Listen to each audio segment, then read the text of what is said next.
Maybe there wasn't initially. Anyway, so we have got a very, very rainy day here in Pershore. And for anybody who's been to our showroom, you'll know that just down the road is a ford that we advise people not to go through because it gets very deep. Well, last week it was 6 foot deep. I mean, it was as high as it really pretty much goes. And the name of this area is Seaford.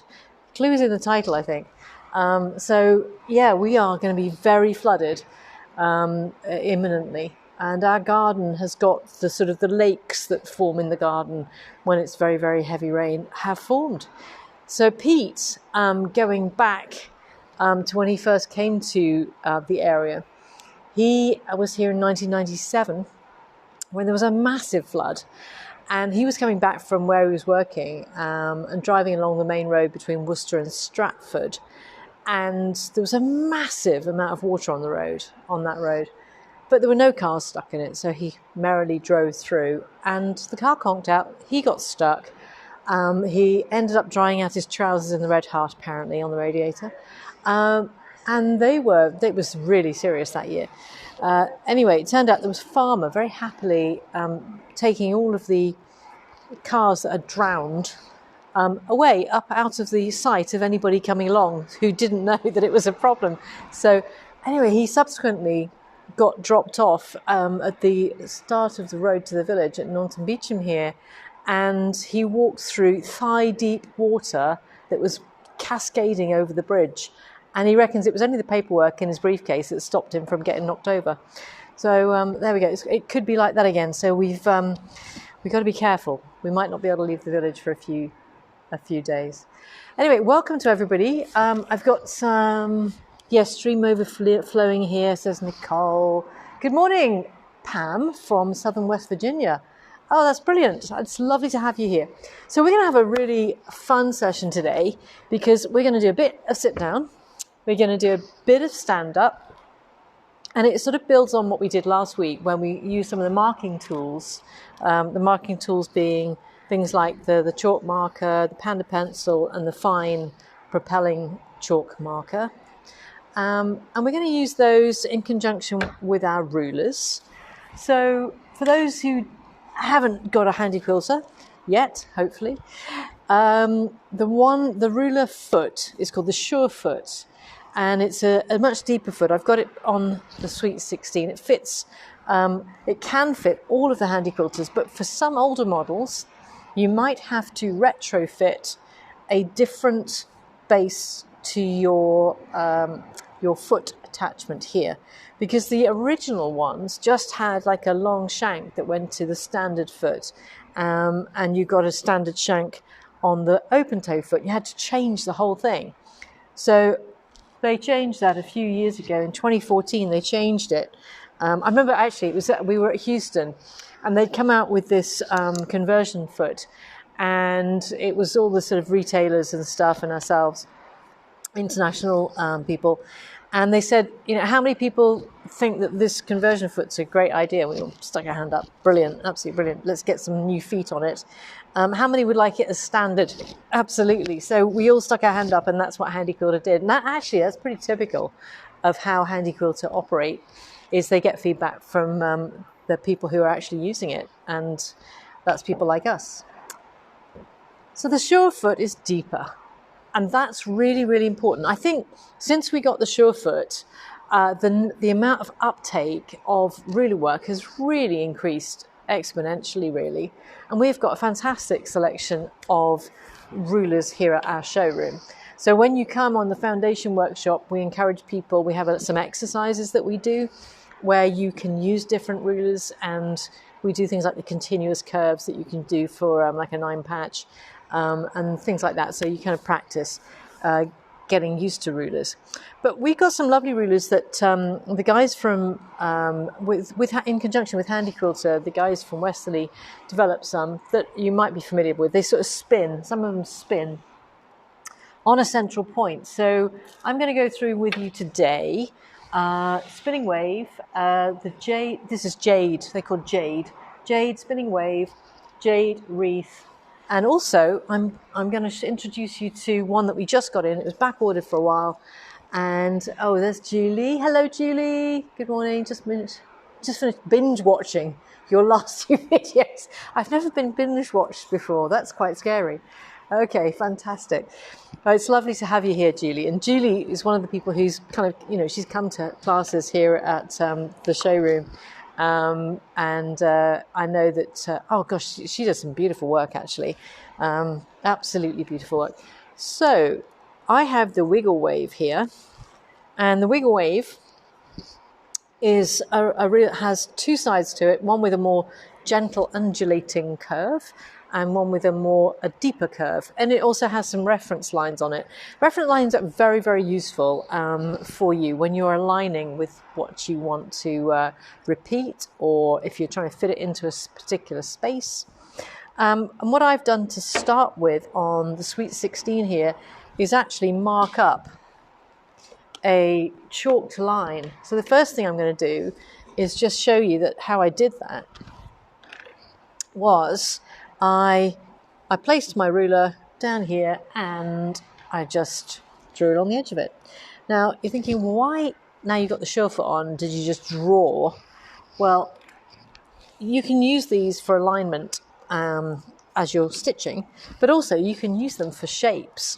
But when you draw with your pencil, it's going to be different, and that might be relevant. It's going to be different from if you actually put your 1/4 inch distance away using the surefoot away from the ruler. So bear that in mind.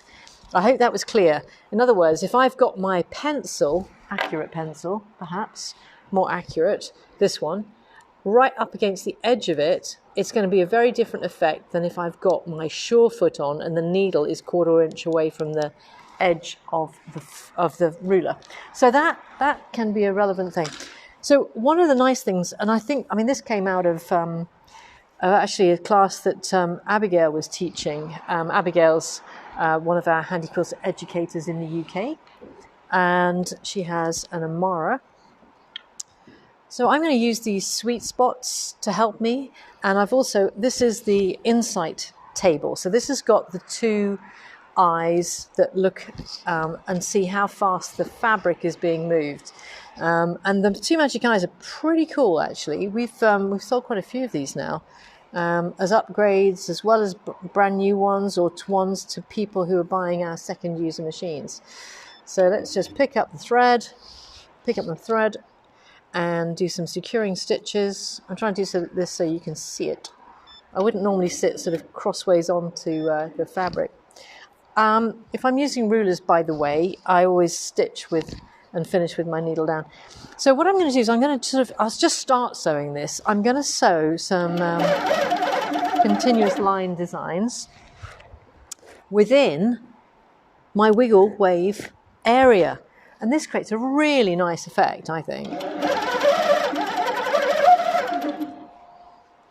I have to just actually sit properly for this.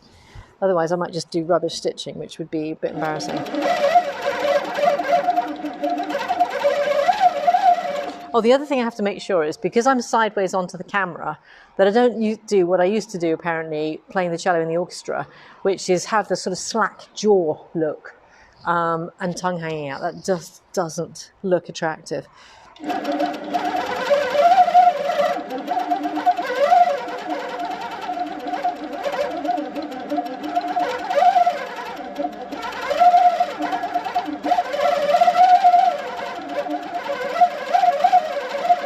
Now what you hear with the Insight is, and I've got it set up as stitch regulated, 10 stitches per inch and cruise of 17%.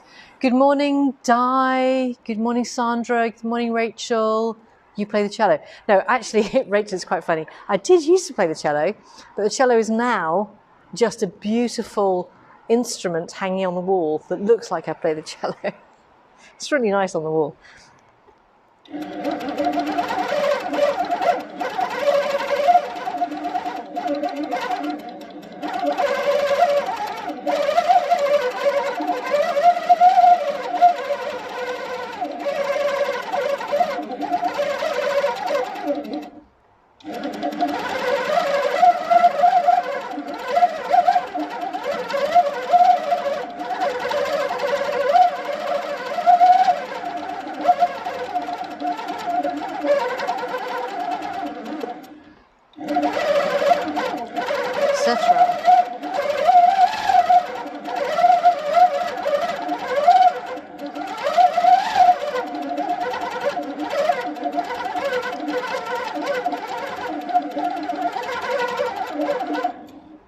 These sweet spots are just brilliant, by the way. They have this sort of textured underside, so when I'm using them, I can just rest my hands on them.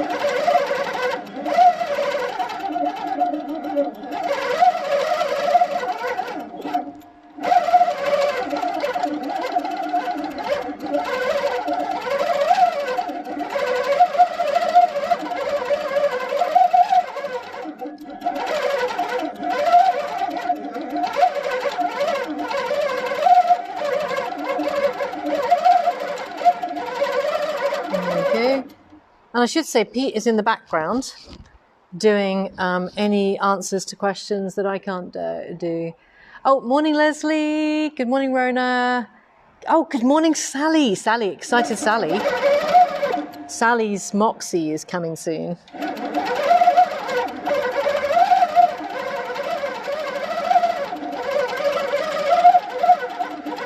Okay, so I'm just going to finish there and I'll do this sample piece with some rulers next. But I just wanted to show you this a little bit closer up. Let's just pull that up. So you see what it does is it actually creates the shape of the wiggle wave ruler. And this can create a really nice, if you could do it a little bit more densely than what I have here. And I wouldn't say it's my finest quilting, but it is what it is. It's live TV. So that is the wiggle wave ruler. And what I would like to do now is just show you how I would use the wiggle wave ruler as a ruler with my Surefoot. So first of all, I'm going to pick up the fabric as the thread really. I'm going to pick up the thread. So needle up, needle down. And the quick way of doing this is just to sweep the thread to the back by holding it either side. That doesn't disturb the stitch or the thread, and you're ready to go. So a nice quick way of doing it there. And then Pete's coming over here.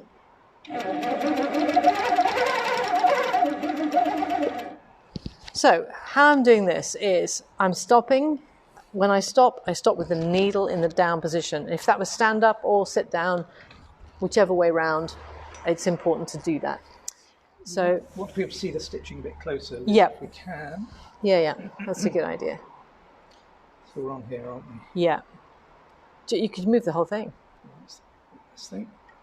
Lots of things to get through here. Right, that's great. So let's get a bit closer up. Yep. You can see what's going on here. And in fact, one thing that I do, I don't tend to use rulers with the sweet spots because they work really well when you've got both your hands on the fabric and you're just doing free motion quilting. I use the Machingas, which are these gloves, and I find that just gives me a really nice purchase. There are other makes and types. So I'm using the foot against the edge of the ruler and I'm just sort of holding it.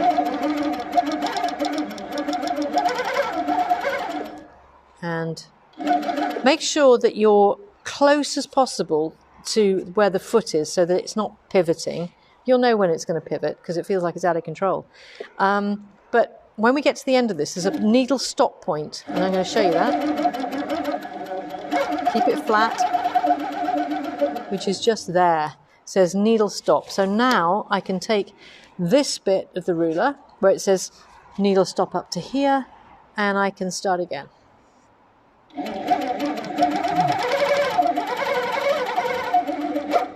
There we go.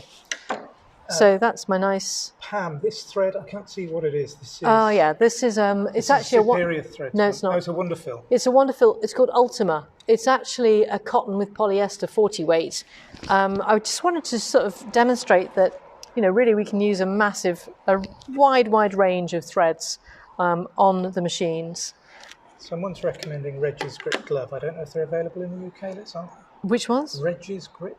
I think that might be the ones Cotton Patch do. Oh, are they? If they're the ones where you've sort of got a gap on the back of your hand and they're grey and pink, if that's the ones, then yeah, Cotton Patch do them. So let me just show you what this one, the really sort of steeper wiggle looks like.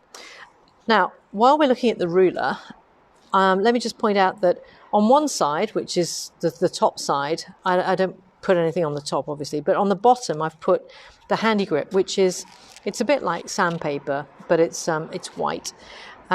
When you put it on, you don't have to use the full squares they've got marked, which are about 1 inch. So I just cut 1/2 inch. You can tear it as well. You don't have to use scissors. And I normally try and put it somewhere where it's not going to obscure some markings that I might need. Bear in mind that the markings do differ. If you're looking at a marking from the top side and it's etched on this side, it's different from if you're looking from the other side and you're looking through it, because these are 1/4 inch thick. And if you're looking for stellar accuracy, then you will struggle if you flip it over and try and use the same markings for part of it. So I'm just going to do my little wiggle here.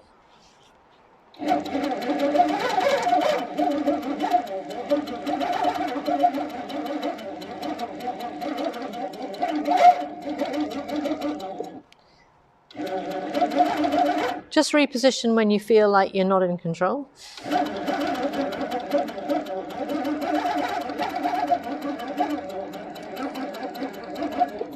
There we go. And then bring that up to here.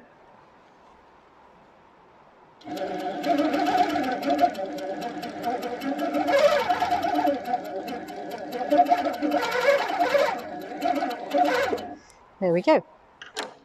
Now, quite a nice effective design is to do that one where it sort of goes in and out with the ruler, with the stitch line. But you know, there are some examples of things that you can do that are on the back of the packet.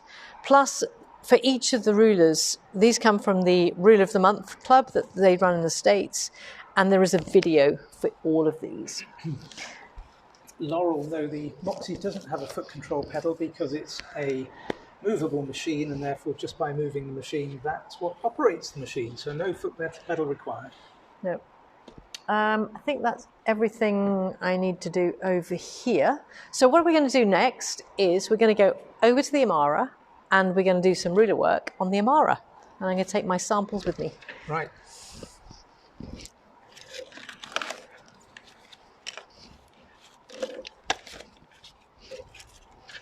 So let's go over to the Amara. Try not to trip over things.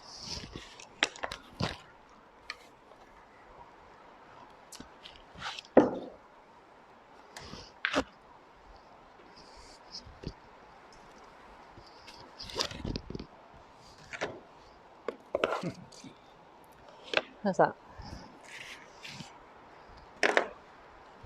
Okay.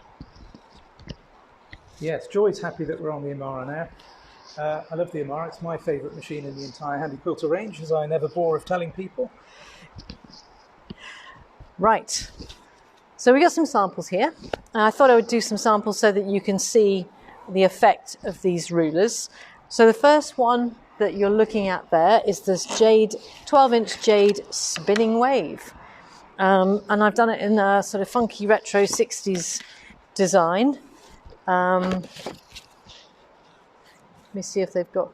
Yeah, they did do it on the back of here. I sort of skipped. There are some design ideas, as I say, and there's also the video. So the one that they've done on the back here has got a few more lines on it than the one I've got. You've basically got this shape. And if I just move that like that, you can probably see that better. And what you do is, first of all, you need to have your quilt marked up so that you can align your spinning wave. And there's a few different ways that you can do that. We can do it with the Cindy Needham stencils and pounce chalk, and I'll show you that in a second with a different design. So I'd be lining it up like so. This bit here at the bottom, it shows how you sort of sew from there to there. So I basically put it on here and I sew up here and I rotate it and I keep going. And that's it, really. It's about as simple as that. So that's a nice one to do. And, you know, some lovely filler that we can do in here. So there's a question about pricing, Liz. So the Jade spinning wave that Liz is demonstrating at the moment is normally £34. Yeah, and it's on at £27.60, I think it is. It's on our website. Yeah, for the next week we've got them at 20% off. Yeah, so this, that price. So yeah, this specific one, the deal is 20% off until Friday, the 5th of February at 12 noon. Yeah. That's what I've done. Okay. Usual shipping charges apply. Just on the other ones that Liz has used, the Wiggle Wave is £26 at full price. Yeah. The one I've got here, again, I've marked this one. I did on, actually I did this on the Capri. The previous one I did on a Simply 16. This one I have marked, and you can possibly see, but there's some very fine chalk marks which help with alignment. And the alignment of this particular ruler, which hopefully I can find in a second.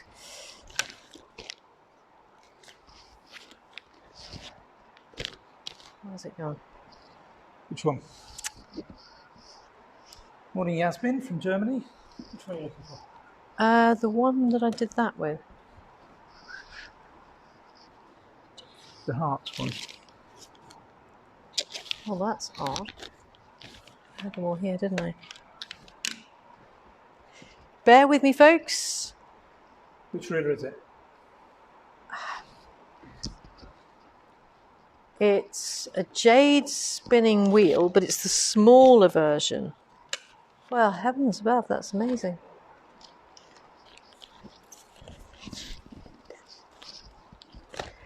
Da, da, da. With that one? Yeah. How funny. Right, so Jade spinning wheel is this one. Now, the thing about the Jade spinning wheel is that it has like a little cutout section here that enables you to get it onto your machine. So when we're putting it on, let me just turn this back on, let's turn itself off. It's very easy to get it on to our machine. And then we put that little bit back in. And they've got A's and B's on here. So you press it against here and you align it wherever you want it. And so along here like this, and down here, and then across.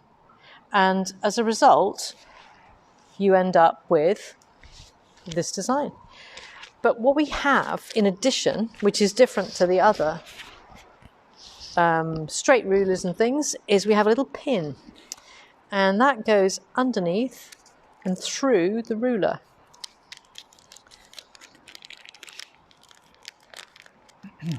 So this little pin has got like a holder. If I demonstrate, it's easier for me to demonstrate on the one I did here. So it would go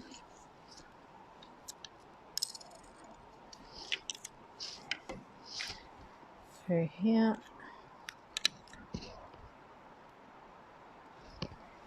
and pivots.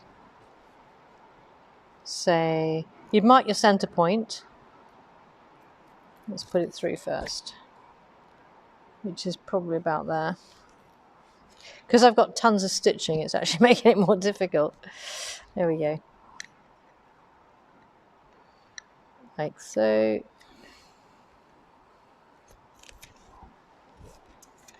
So Rona's got a faff hobby on a brace frame. Faff Do hobby. you know what rulers she could use with that combination? I'm not familiar with the faff hobby. Is it a long arm? It's only got 6 inches throat space or so. So the question was, could she use the... Which rulers can she use with that? I don't know. No. I don't know. No. I'm not Sorry, sure. Rona, not familiar with that machine.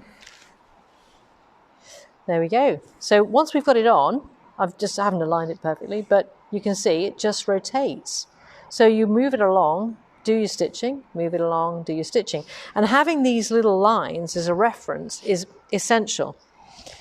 And the way that we can do that is with things like Cindy Needham has her Ultimate Stencil set, which is both a circle. There's a circle stencil in there and there's a square stencil. And that's what I've used with this other one. So you put it over the top of your fabric and you pounce through it. It doesn't matter if you get tons of chalk over. This is what we demoed last time was using the pounce, and you can see that creates nice strong lines that enable you to line up. So when we're aligning a spinning design, it's really easy to pick up these marks. So that's how I did that one. I used the pencil on this particular fabric. So I just stitched and used the chalk marks for alignment. And my chalk marks on that one, I made the alignment just a 1/4 inch away, so that when I actually did the stitching, it was bang on. There are some things that you learn just literally just from doing this. But as I said, there's a video. There's a video for all of these rulers. And Leonie and one of the educators at Handy Quilt so go through how to use each of these rulers. It's brilliant. And we got links on our website, on the handyquilter.co.uk website, of where to find those videos. It's in the description for each of the individual rulers. So it's really straightforward. So that was the Jade spinning wheel. That's that one. Okay, a couple of questions. Yeah. Marilyn Winter is asking, have you found a way of using the rulers with pins on a Sweet 16? With pins? Personally, I don't use... No, the ruler with the central pin. I think that's what she means. Yeah, I did that one. I did that one on the Capri, which is the same as the Sweet 16. Yes. Did you have a problem? It got stuck, Marilyn? Maybe you can let me know if you did. Because somebody had said there was a problem, and they'd been in touch with Cotton Patch to say there was a problem with the pins. But I haven't had a problem with it. And a question from Sandra Weir. Yes. Morning, Sandra. Hello, Sandra. What is on the underside of the pin to prevent scratching the machine? I had a previous westerly ruler like this that scratched. The needle plate. The needle plate. Ah, so it's on the underside of the pin. Yeah, it would. Yes. Yeah, I've got it. Gosh, I don't think I noticed. I just used it. I didn't have a problem. It's so interesting when I do things like that. People ask questions and I think, I don't even remember thinking that it might be a problem. It's just smooth. It's just like that. Hello. Yeah. It's just... so it's like the back of a drawing pin. It is, but it's quite smooth, isn't it? It is smooth, so that should move quite easily honestly, on any surface. Honestly, I didn't even notice. It did where you've got the junction between the ruler base and the machine. That's right, between the ruler base and the machine. Yes. When I was moving it and rotating it, there were occasions when I had to be more careful. And Val Brooks says that she had difficulty using the pin because when moving the machine, the ruler base and machine bed seems to be rough. I think that's just where the pin is hitting the junction of the ruler base and the machine. I just slackened off the fabric, moved it, and then I was okay. Okay, so maybe it's more noticeable if the fabric's a bit too tight. Yes. I was using it on a little foot frame, not a studio frame, on this particular example. Yeah, so it was Marilyn who was in touch previously. Oh, okay. With Cotton Patch. Yeah. And I bore it in mind, Marilyn, when I was doing it. And I tried to see if I had an issue, and I didn't. I just, as you can see, I just did it. So yeah, I don't know what westerly pins are like, Val, but this is very smooth. Yeah. I'll put that back. And the pin, Rosemary, yes, it does come with that ruler. Any of the rulers. Yeah, any that need it. For work with the pin, it comes with the pin as well. And it has this little plastic washer type thing that goes over the top. After you've put it through the fabric and you've put it through your ruler, you then secure it in place on the top, just like that. And it then pivots. Okay. This is bigger than a standard drawing pin though, Val, so hopefully it should move more freely. Yeah. Okay. Right. If someone has used it as well as, as like I have, without a problem, it would be useful to get some feedback on that. Okay, now I'll put that back in the box. Okay. It seems like the westerly pin is a bit smaller. It's the size of okay. These are like a little bit larger than the I guess the difference might be that it's designed for a bigger machine, and they've sort of made a bigger thing. Right. Val, no, we don't have just the pins by themselves. They come just with the rulers. Yeah. Okay. You could use presumably one pin with a different ruler type. Oh yes, that's a great idea, Val. So what you need to do, Val, is you need to get one ruler from us, and then you use your pin on all of your other rulers. Well done, Pete. So good answer. Sue Dutton says that she's seen a video which suggested putting a small piece of rubber on top of the pin to prevent catching your fingers on the spike. Seems like a very good idea. That is a great idea. A small piece of cork or something would work well. Yeah. Right. So I'll just mention some settings that I use when I've got my moveable handy quilter. So I don't use it in precision mode. So precision is where I'm literally stitching only when I move the machine. So I stop and it stops. I move it and it sews.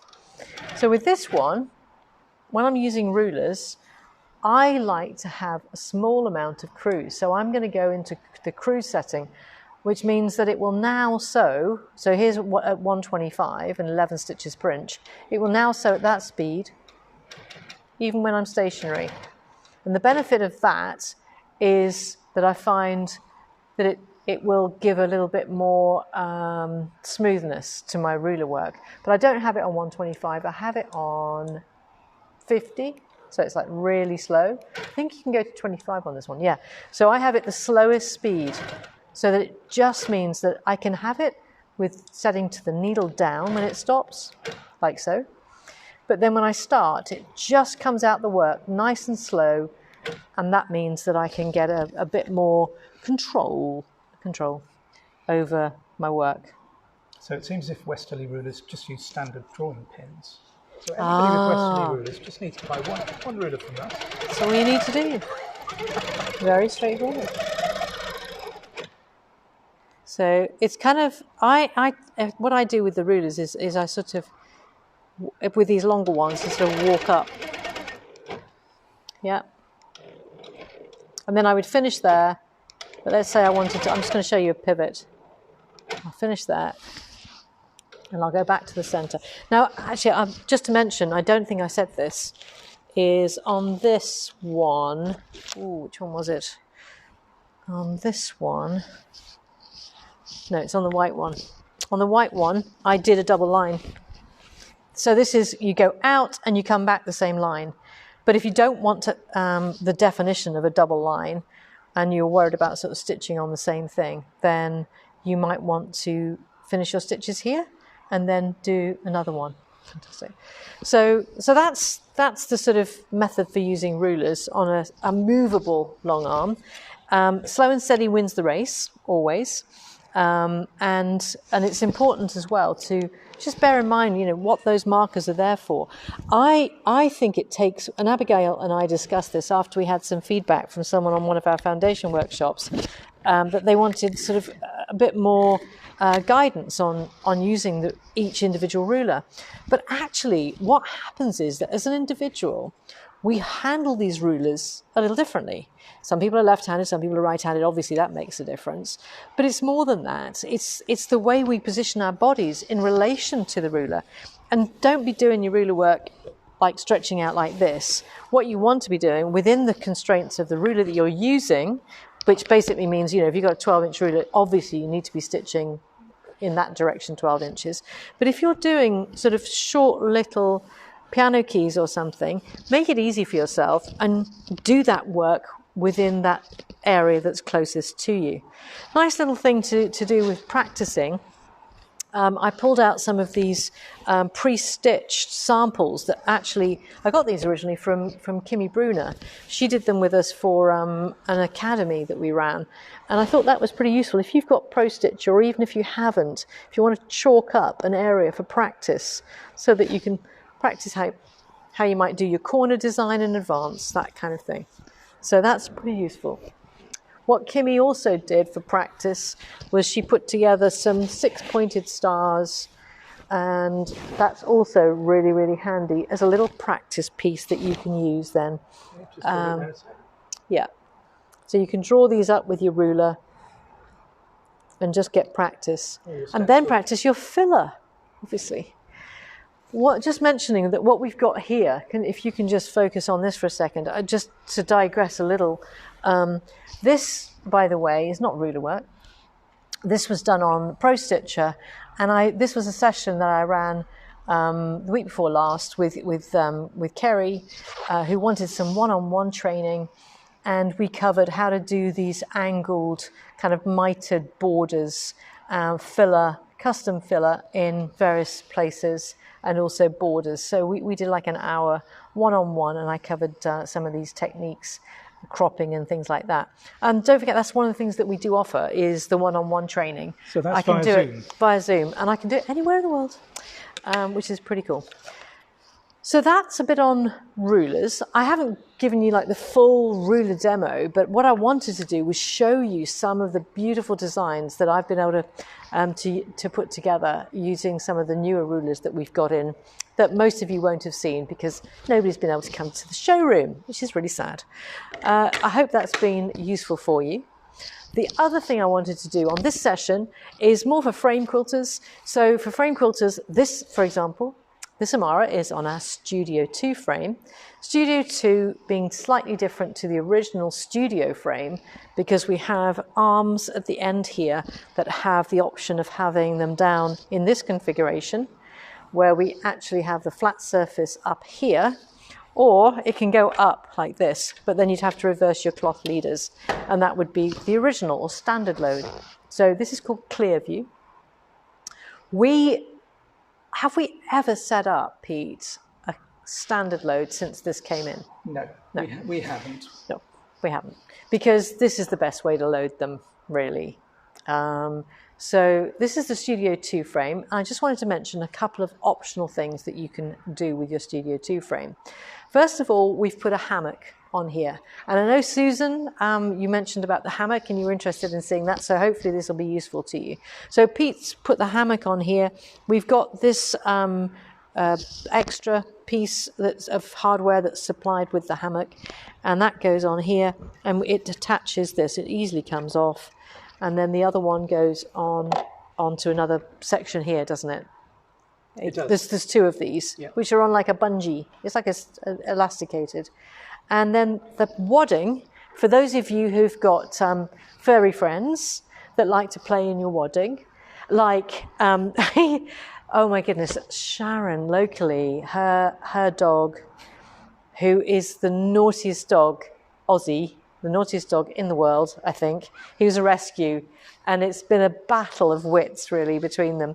I think it's the owners that need rescuing from the dog now, rather than the other way around. Honestly, Sharon is an absolute hoot, and I hope she's watching this, but she's probably working or something. But anyway, wadding roll left in the lounge. It was a Quilts for Care Leavers wadding roll. I hope that she doesn't mind me telling them this. Anyway, it was in the lounge, and her husband, because he had to get it in the neck for this, he left the door open for Ozzy to explore the lounge. And Ozzy and the wadding roll spent several lovely hours together. And apparently it was like a snow scene when she arrived home. The whole wadding roll had just been decimated. So here's a solution for those of you who would like to stop your lurcher from destroying your wadding. So this is, we've got the wadding roll on our fifth rail, which goes right along the length of the machine frame, and so we can cut off what we need. We normally cut it off. Actually, I don't think many people take it straight off that roll. Partly because in the UK we only really get double folded wadding, so you always have to take it off and unfold it. But what's nice is that you've got the excess can just sit into the hammock there. Alternatively, you might find your Burman or your Burmese or whatever you've got lying and enjoying the delights of a hammock with a nice bit of wadding on the base. That might happen. I can't be held responsible for what your cats do. So with a large quilt, it's very useful for keeping that wadding off the floor. It is. I mean, it's really the sort of the fact that, anyway, cats want to know what you're doing and they want to be right there, but also dogs and things. And if you've got dogs and cats, you know, you've got lots of fur bits coming off. It stops the wadding from getting dog hair on it. And, you know, if you're doing a white on white quilt and you've got a dark dog, having that issue is a bit of a major problem, to be honest. So that's everything on the hammock, I think. Is there anything else you wanted to add on the hammock? Oh, sizes. It fits the 12 foot, it fits the 10 foot, and we have had it on the 8-foot gallery frame as well, haven't we? Yes, but it's just a little bit less stretched. You can adjust it slightly so that it fits on the 8-foot as well. It only fits on the gallery frame or the studio frame at the moment.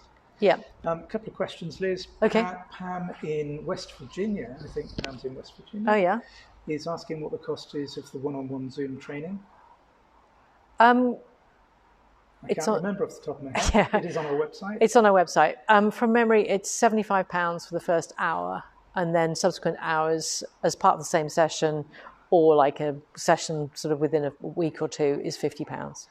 Yeah, but the details on our website, Pam. Yeah, I can put that on a link on the comments on this Facebook Live. Yeah. Val's asking, have we got 20% off all rulers or just some?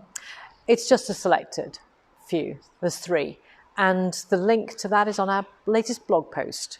So if you want to see which ones they are, if you visit our blog post, which is off our main pinholequilting.co.uk website, you can see which ones. And there's hyperlinks to the ones that are discounted.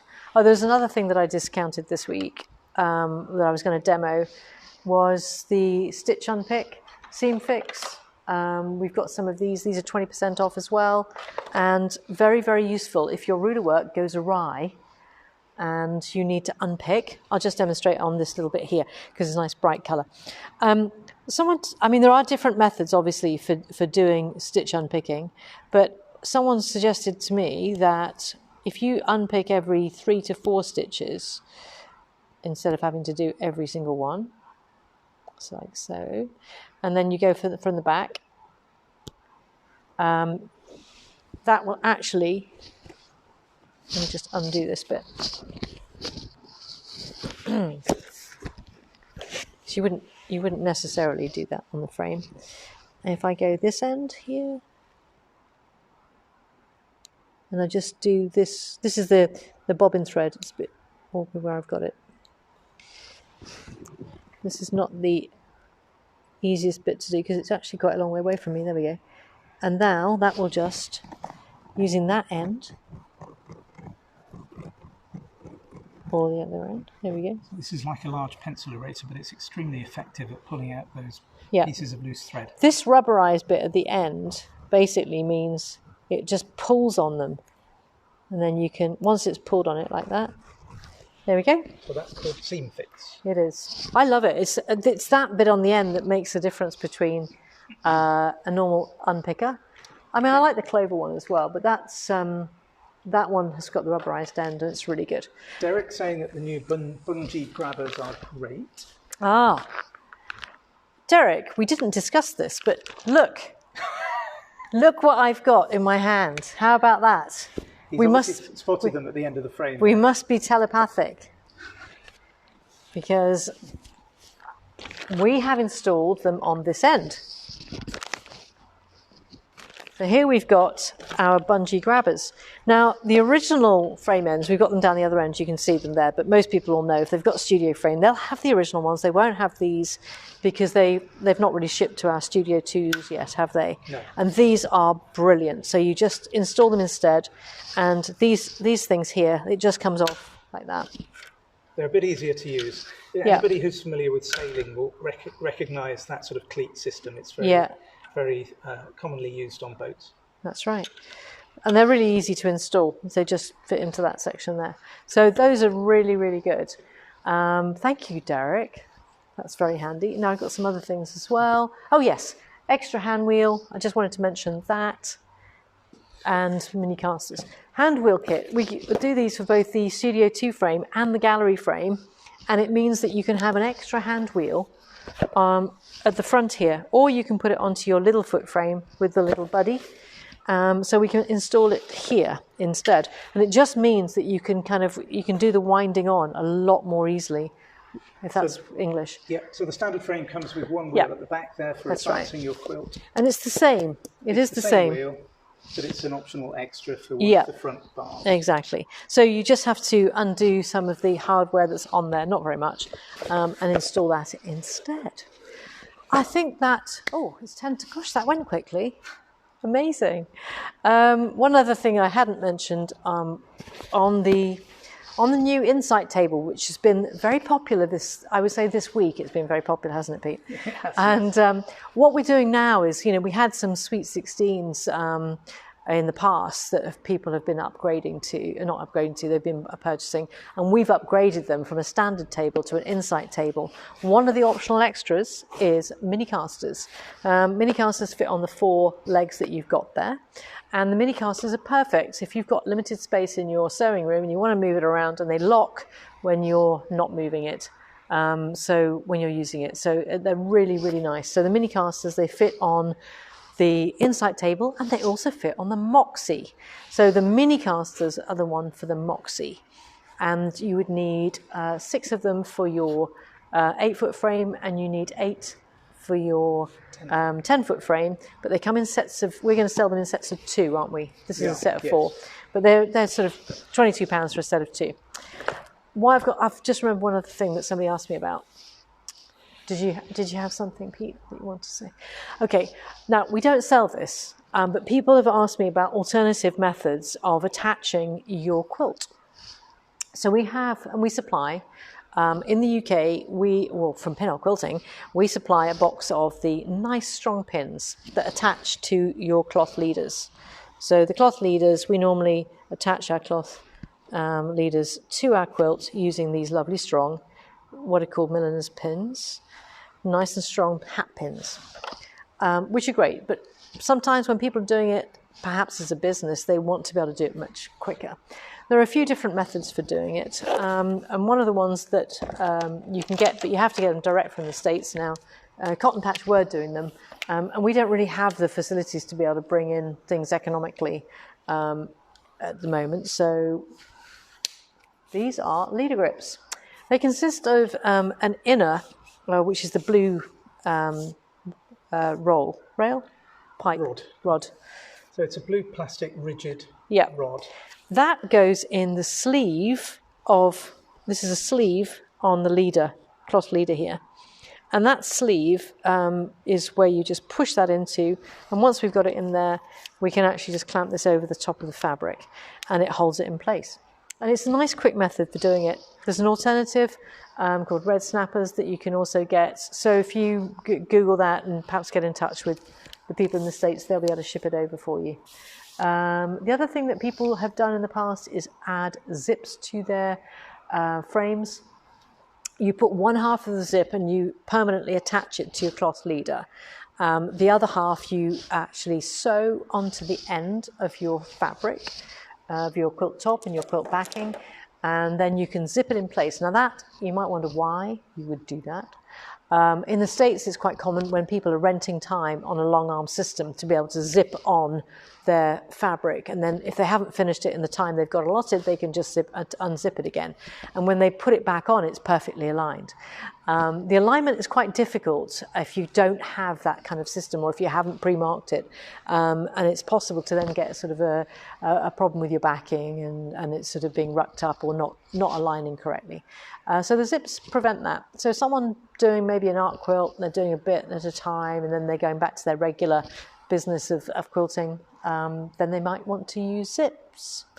So zips, leaders, all that kind of thing. I hope that gives you a little bit of an insight. We do like the leader grips, and that I find that easier. There's a little technique that I use. I have very good thumbs, and I know a lot of our customers don't as well, and they're not difficult to put on.